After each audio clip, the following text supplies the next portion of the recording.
We want justice. தொடரும் மருத்துவர்களின் போராட்டம்.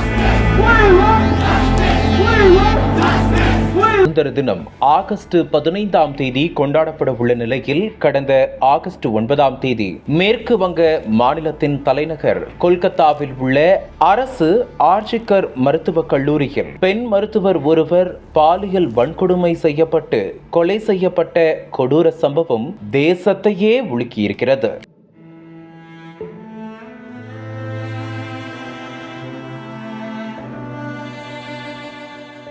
ஆர்ஜிகர் மருத்துவக் கல்லூரியில் முதுநிலை மருத்துவ படிப்பு பயின்று வந்த 28 வயதான பெண் மருத்துவர் ஆகஸ்ட் 8ஆம் தேதி எப்போதும் போல பணியில் இருந்தார். அதிகாலை 3 மணியளவில் மருத்துவமனையில் அமைந்திருக்கும் செமினார் ஹாலில் உறங்க சென்றார். ஆனால் அதிகாலையில் அரை நிர்வாணமாக இறந்து கிடந்தார்.